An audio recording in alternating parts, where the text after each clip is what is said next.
Hi, I'm Rich Wynn. And I'm Rebecca Nixon, and this is the PropTech Growth Podcast. Every episode, we interview an expert in the PropTech startup space, gathering their advice and expertise to help you run a successful PropTech business. I'm the Portable PropTech CMO, and I help PropTech startups build and scale their commercial growth strategy. I'm Rich from Rich Wynn Consultancy. I specialise in operations, sales and process, helping fintechs and PropTech companies to grow. So we are here today with Phil Priest, one of the co-founders of Four Corners. Before we get into everything, do you want to give us a little sort of overview of Four Corners and what you're trying to achieve there? Yeah, Four Corners Property was born originally out of the searches industry, where we used to work with solicitors, about 400 solicitors on searches across the UK. We just identified that throughout the last 5 years that we noticed that the transactions were just getting slower for clients. Solicitors were taking longer, although I'd caveat that through no fault of their own. It's just an industry issue with multifaceted reasons. But then obviously the frustrations then led to clients. The ones that feel the pain are the clients because they're the ones who've got the emotional journey. So we saw that happening. And then what we did is we looked at the process of moving home and just started to jiggle things around a little bit. So that's where we started. There are 4 of us in the business. There's obviously myself, there's Nikita, Aaron and Paresh. Wealth of experience in the industry. Some of us have got in excess of 17 years within the industry. So we do understand it well. We've got some amazingly close relationships. And what we've done is brought the relationship side of what we do into the industry. And therefore, by having greater and stronger relationships, we're able to have better communications and better conversations around it. So that's where it was born, from just seeing what's going on and how frustrating it is for everyone involved. And so something that you touched on there, which I'm interested in, and I think can lead to growth as such. There's yourself and 3 other founders. How does that work? As in, me personally, if I was to go into a PropTech business, I would go in with somebody else as a co-founder. I think it's very difficult to make it by yourself. So was there a particular thought behind 4 of you, or is it just how that fell, or how do you find that? By accident. Myself and Paresh have been in business for about 10 years. We've had multiple businesses between us and we get on like family anyway. And then it got to a chosen point probably 5 years ago where his daughter, Nikita, and her boyfriend were quite young. They were 20 and 21 when we started. And we just saw it as a sort of good fit that we're all going out chasing clients. Why don't we do something together? Because therefore we're greater as a group than we are as individuals. We're a lot stronger. And being selfish, being a bit older, it's a great succession planning to have someone that's 20 and 21 coming into your business with the right mindset and the right achievements. But you're right. I think it's easier doing it with other people because you can share load. It's harder doing it with other people because therefore there's more people involved. But one of the biggest things that has been very successful for us is having very defined roles within the business. And I think when you've got 4 entrepreneurs, we're all out chasing diamonds. We're all chasing the shiny stuff. We're all salespeople at the end of the day. And then by defining roles with me and the vision of the system, Aaron with the accounting and that sort of managerial of the finances, and then Nikita and Paresh going out doing sales, that really has transformed what we're doing. I like it. I think it's a great idea. I think on obviously succession planning, it'd be interesting just to get your take on this from a personal point of view. Now, off the top of my head, I think you're bootstrap, but do you think that's a better way to go with regards to organic growth? Or at some point, would you consider VC in your previous companies? Have you considered VC or anything like that? Is there a right and wrong way? There's not one shoe that fits all. For us, having a minimum viable product to go to market to generate revenue was the way forward for us. Yes, it was bootstrapped. Yes, it was self-funded. Did it cost? Yes.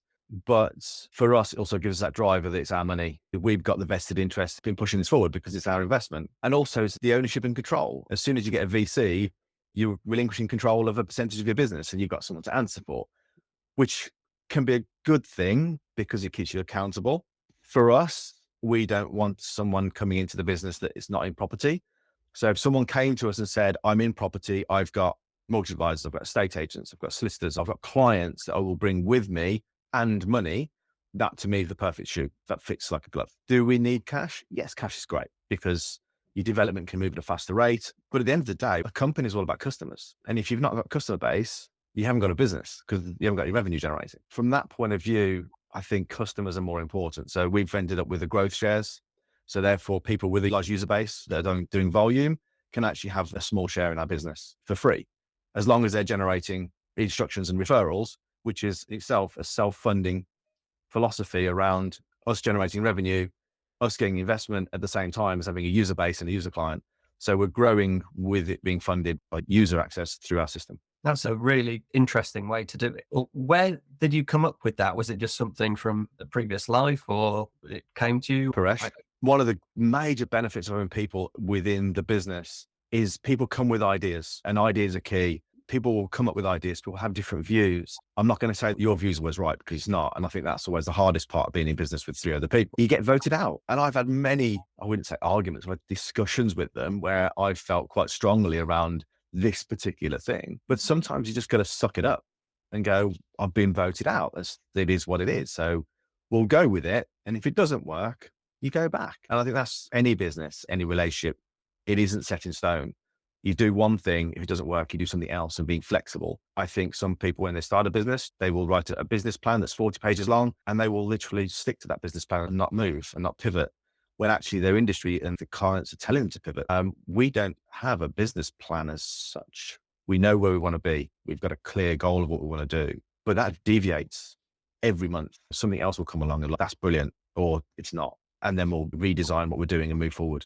So being flexible is key. But yeah, it was just Paresh's idea, mate.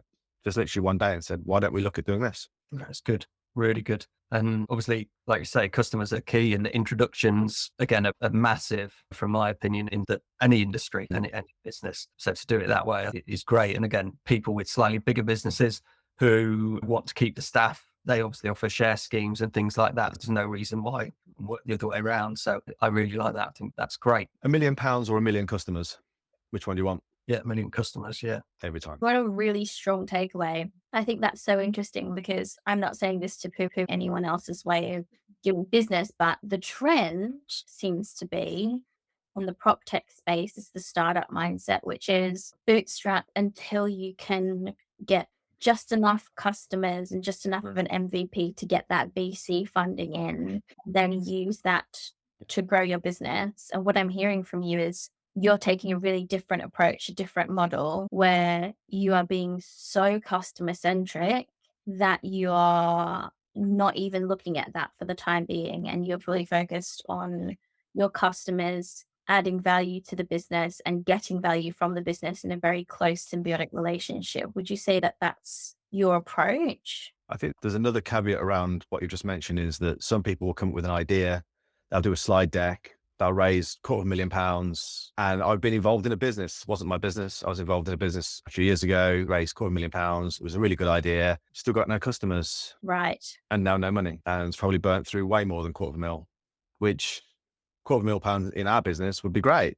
But we've got customers already. We've spent a lot less than that. We're in profit already, which in our first year is amazing. And we all know that if you go for development before you've got customers, you're giving away a lot greater share in your business than what you would do if we went for VC funding now and someone came in. We would be giving a lot less away, and we'd be in a lot stronger position, because people want to back things that are generating revenue, that generating profit, they've got growth. It's a bigger risk for VCs to do something with just a slide deck and a few good conversations. So I think if you are going to do it, personal opinions, get something to market, affiliate model, or however that needs to work, generate revenue, and then go for VC once you've got some profit. That's really interesting. And I think the other element that people talk a lot about funding, and they talk about time in the context of a runway for their funding. But I don't think people talk enough about just time as an investment in and of itself. And we can talk about burning £250,000, but you're also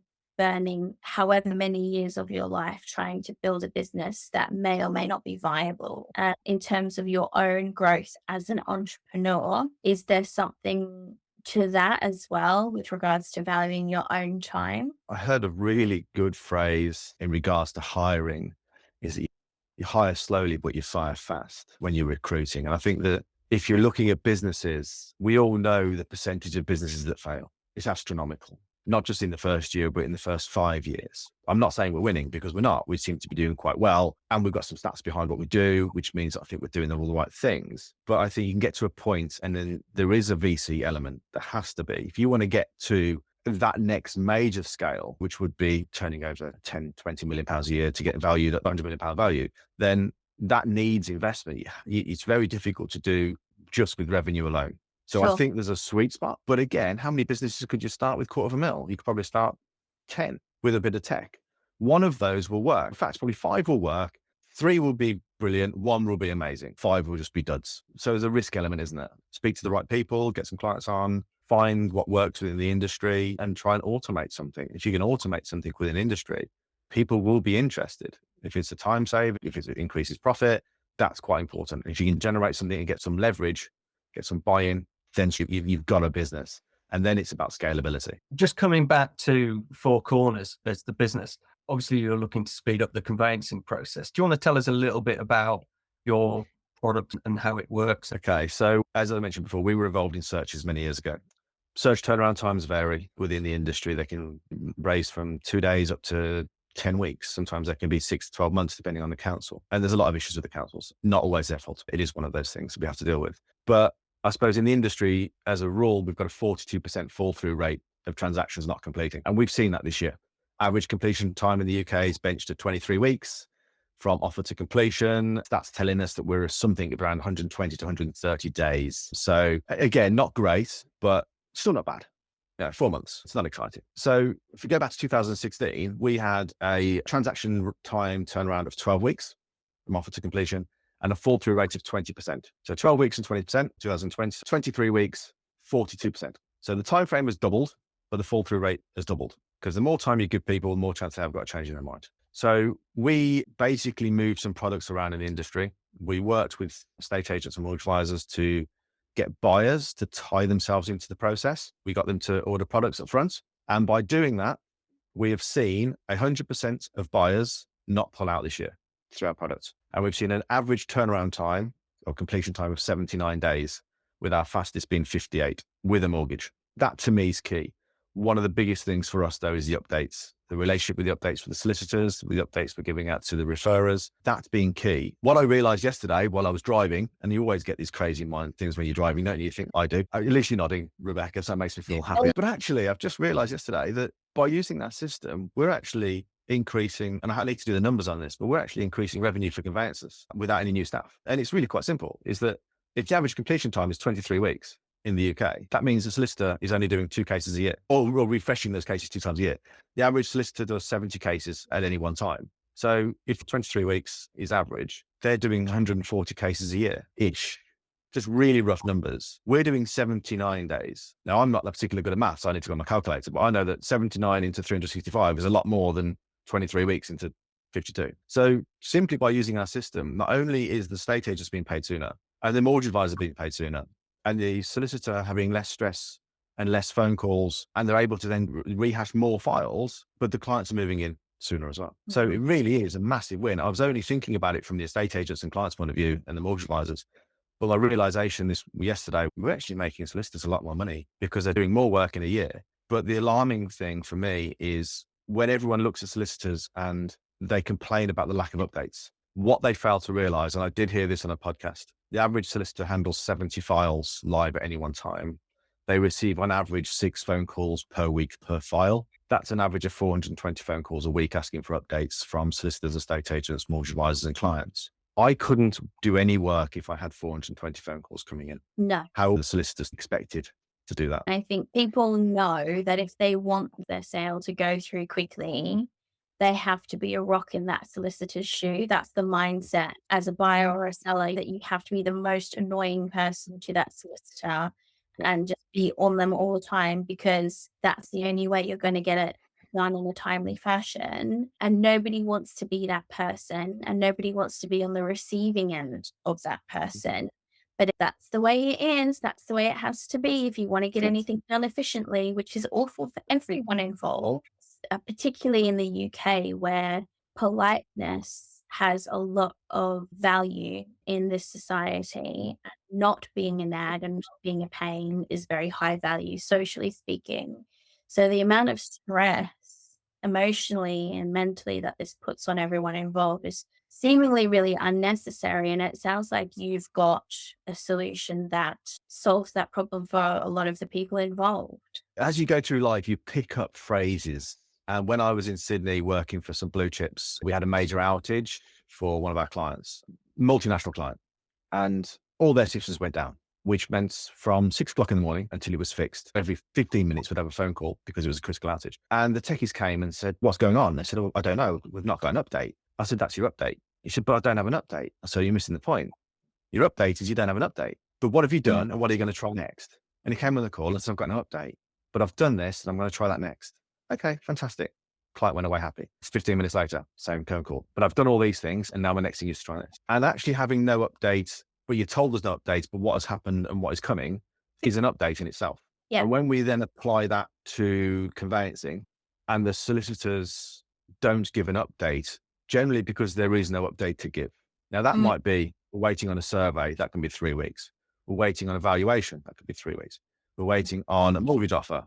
That can be 6 weeks at the moment, depending on which lender. We're waiting on searches. We know that if we search some local councils, that can be 6, 8, 10, 12 weeks. The solicitor's not sat there doing nothing, twiddling their fingers, going for lunch at the pub, etc. They're sat waiting on other people, but half the battle is not relaying that information to others to say, "I can't do anything, I'm stuck. Searches are not back for 6, 8 weeks. I'll update you when they come back." But then half the battle is that client will have forgotten that. So a week later, we just say, "Search is due back on X," or "Survey due back on X," or whatever that needs to be. So at least they get an update every week to see what's going on. But not knowing is the hardest part. Knowing nothing has happened and we're waiting is actually fine. And that's where I think the biggest issue in the market is. You talked a little bit about elements of your growth strategy as a PropTech business.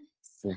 I would love to hear your view on what is your overall growth strategy? How are you marketing your product and how are you looking to make that scalable? I suppose my background being IT means I understand technology. I'm not a coder. I've got clever people that do that. We've got a team that does that for us, which is outsourced. Again, one of the benefits of being in business for yourself, you don't need to employ all the staff. You can use an outsourced model to keep costs down to start with.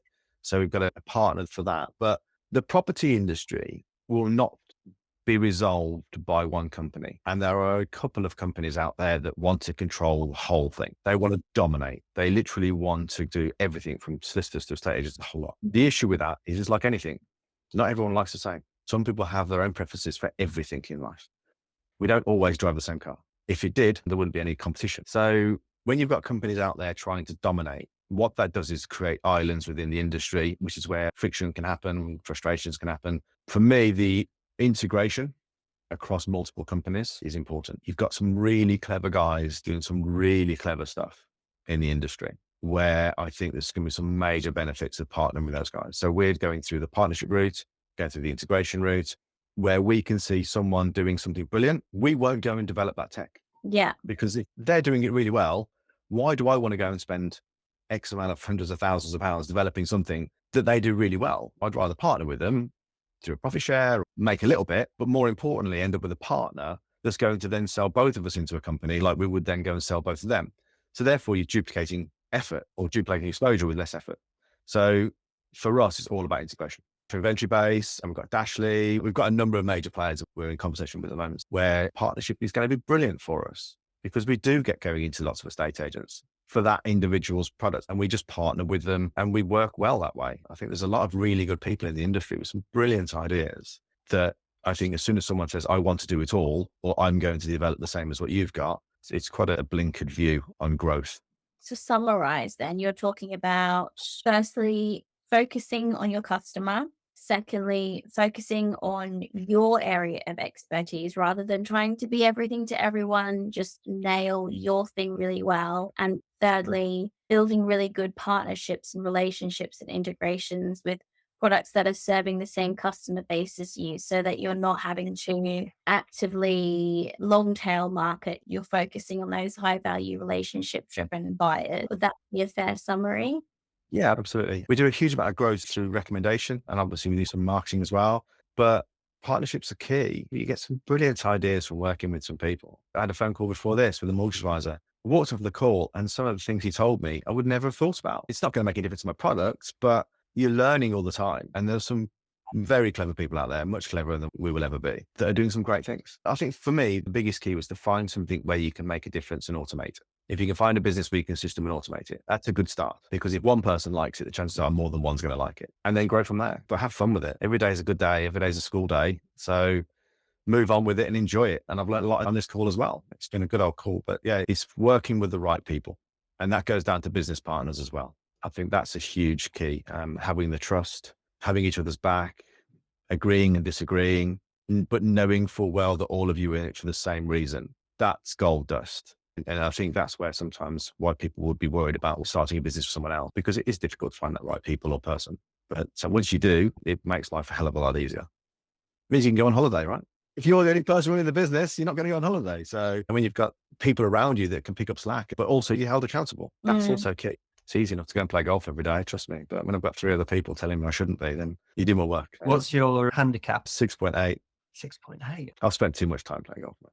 It's one of those things. So what have you guys found from the call? What other issues in the industry have you seen? Yeah, I think because we're speaking to such an array of different people. So we've got Dominic Grace, we've got Maria Harris, Steve Rad, guys at Genius. Like, it's just the most intelligent person I've ever worked with. It just soak up everything he says. And we're asking people either if they're running their own business around what have they done, what do they do? Obviously, Steve's business is 10 years old. It's completely different and he's dovetailed off into similar areas. So I think with the people that we've got on, it should give us a big holistic view of actually almost this is the best way to grow your business, but you take this from this, from this, from this. And I think we'll find there is a clear trend throughout. For example, integration is massive. Sticking to your niche as such, or what you're brilliant at. Don't try and be something you're not. Just stick at that, work at it, have a solid base. Don't try to do too much at once. And I think around those sort of things, that's what we want to get. And obviously we have our opinions, and Rebecca's, as you've seen, is incredibly good at what she does from the CMO perspective. That itself is an interesting business. You've got some great products out there. You've got loads of different businesses out there that do amazing things. But then you've got Kojuk that want to be everything but nothing and not charge anyone, but they're not going to make any profit. But yet, how are they going to fund it? Because no one wants to pay for it. The era of vaporware is over. The market and the economy is too volatile for people to invest in just an idea or something that might be interesting at some point, or something that is everything to everyone. You really need to have a strong value proposition now to succeed. So if you don't have one, you are wasting your time.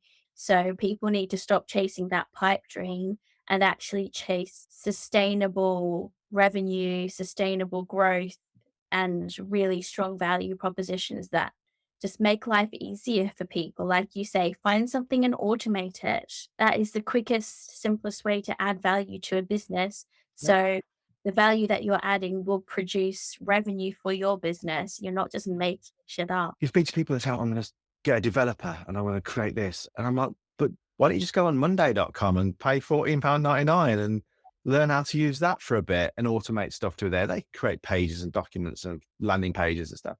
And websites, go on Fiverr, just get one knocked up for 100 quid. Don't go and spend $5,000 on it, because that $5,000 can be used to pay yourself. Because the development time for us was 12 months to get our first product to market. That's a long time for people to not have any revenue and to be paying out at the same time. That's hard. And I think starting business is difficult.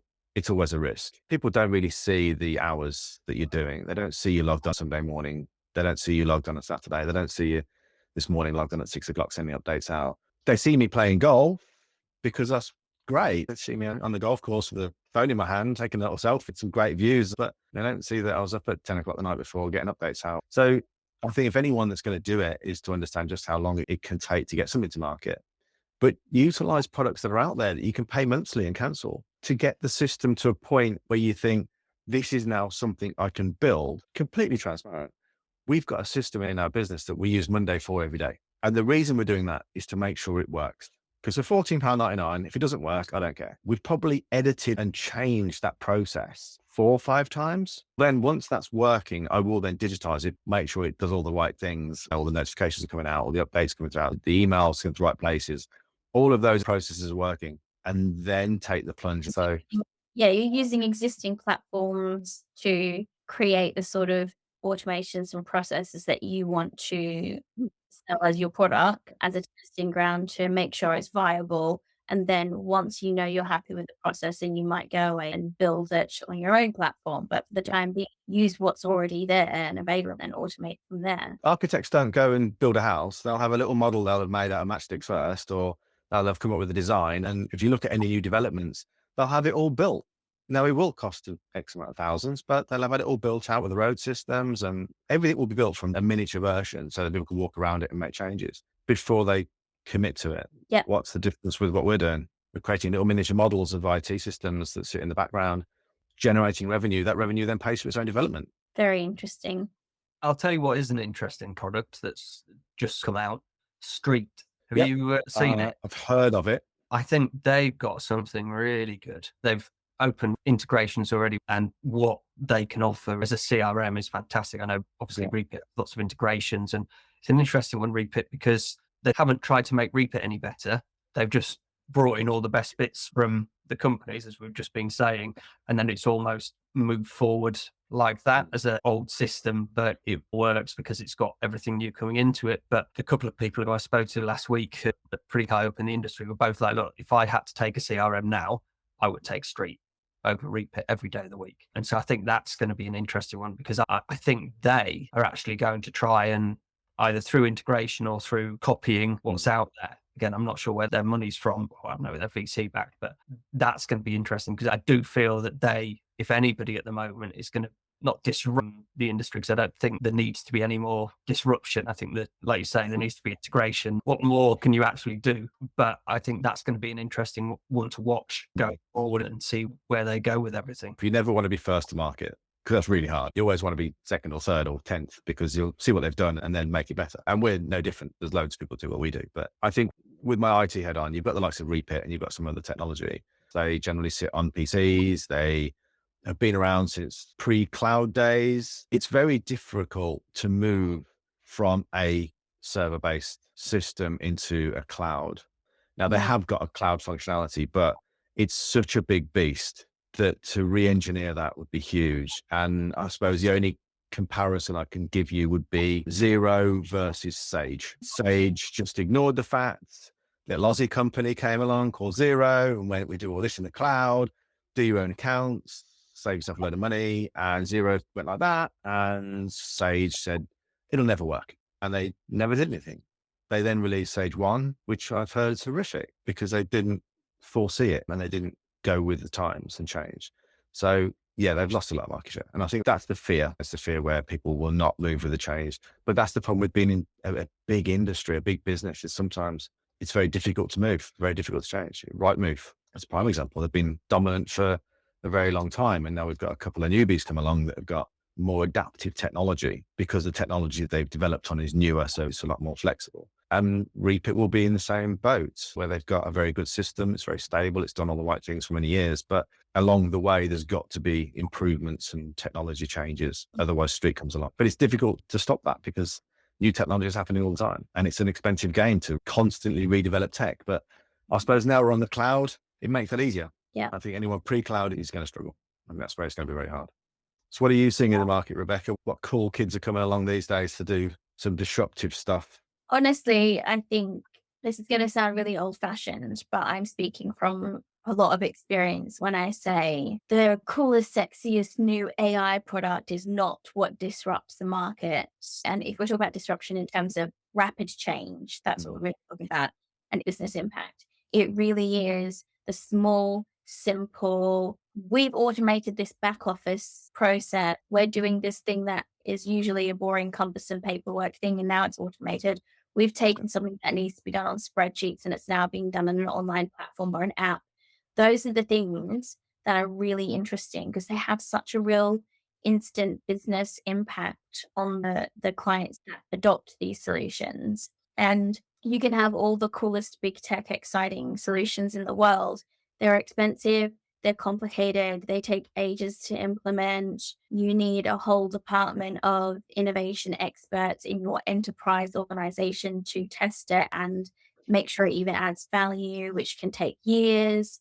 Those things aren't actually that interesting to me. It's these small, nimble, quick, agile businesses that are just making life easier for people. Those are the ones that are going to see the biggest adoption over the next couple of years, particularly as we face economic challenges. You're not going to sell people on super yachts. You're going to sell them on speedboats. It's just going to be the simple, quick, useful thing that gains the most traction quickly in the market. I'm working with a few startups at the moment who are really doing just that, taking stuff that used to be manual and just digitizing it. And it's working really well for these businesses. And all they really need now is a leg up in terms of ensuring that they are marketed well, so people know who they are and what they do on a very simple, high level basis, and that they are scalable. So as they develop their products, they are able to automate their onboarding and their sales and marketing processes so that their go to market is very simple. Here's who we are and what we do. Here's why you should buy us. Here's other people that are using and finding us to be successful. Here's the onboarding process. So yeah, I think there's going to be a lot of that. Those I think are also going to be the businesses that get the funding quickly because the value prop is just instant. It's okay, you're going to get loads of clients really quickly. Yeah, we'll back you. I think there's always been an issue in any industry. We just happen to be in property. It's just one of our defaults. But when you get techies coming along and going, I've got this great idea, and they create an amazing bit of technology for a problem that doesn't exist, as Paresh would say, over-engineering the mousetrap and making it completely useless. And then you get people in the industry that try and create tech, but they either keep it for themselves or design it in such a way that it's not user-friendly because they're not techies. So it's really difficult to get that kind of blend where someone who is within the industry and had time in the industry comes with a product and say, look, these are the issues we've seen. This is the solution we've got around it. Let's now make it nice to use. Let's go with the Apple approach. Apple killed it with just aesthetics. And that's what defined them as a business, because everything down to the packaging, down to the plugs, down to the wire, everything was done and thought about. But when you've got industry specialists who do the same thing and they go, if I could just automate this, it'd be great. And they do. And then it looks awful. Aesthetic is important, particularly if it's a tool you're working with on a day-to-day basis. You need something that doesn't clutter your mind. And you make a very good point. People are very quick to engineer something useful, forgetting that part of the usefulness is making it pleasurable to use. And for all their faults, Apple have really nailed the design aspect, and making something that is a pleasure to use has always been their top priority. And it's one of the reasons they're such a big success. I think the same is true when it comes to sales and marketing. You get businesses that think aesthetic is everything and looking great is everything. And then you get businesses who are just about functionality, when in reality, you really need to marry the two. You need to look professional online. You need to have a sleek marketing appearance, not because it's all about looking good, but because you need to give people a good experience of engaging with you. And that's part of it. And your product needs to do that as well. So I think if you're building a product that people are going to look forward to using, design does have to be up there. Number one, I do think has to be functionality, but number two, design, in my opinion. And again, it also comes down to money, as in you're never going to get the perfect product on phase one. The first thing that you put out is going to probably be pretty ugly, that it flows nicely, but it's not going to look great. And it all depends on then you just keep sending out the updates. And I think, again, communication with the customer is fundamental as well. They need to know that you're updating this and this is a new functionality, because if you don't do that, they're just going to see something shiny and move on to that. So I think, again, that is definitely key within all that. Certainly to move towards that is definitely a desirable goal. Yeah, 100%. Yeah. But then design doesn't have to be expensive. You can get some great designers to do some work, and it doesn't have to be Apple. It can be relatively good. But I think keeping it clean, I think this is where, in such a heavy process-driven industry with conveyancing, when you look at some of their systems, they are literally designed in the 1990s, and it's all text and no visuals and there's no colors, and they work and they're functional. But the new ones coming onto the market are your icons and your flashy desktops, and it's all whites and cleans, and it's easy to use and nice to look at. And everything's in the right place. Everything's one click, not 5 clicks, which again is probably one of the best parts about being in an agile business. is that we can create things that are on the fly. We can create new products within a couple of weeks because we've got the technology and the system to do that. But it's still got to look right. And the amount of revisions we go through ourselves, just when things just don't feel or flow, that's an important part because it's got to look right. I think sometimes for me, I'd almost go 50-50. If it doesn't look nice, people aren't going to use it. If it's not intuitive, and having big green buttons or big red buttons, or, having stuff that drags your eye into doing that next thing, because that's the first step they need to go to in their system in order to generate whatever it is your business does. That's where it holds up. Awesome. Look, Phil, thank you so much for your time. Really insightful and some great stuff there. It's been good, guys. Thank you for that. Awesome. Brilliant. Thank you very much, guys. Phil. Enjoy your day. Thanks for joining us on the PropTech Growth Podcast. To learn more, you can find us on LinkedIn or email proptechpodcast@icloud.com. See you next time.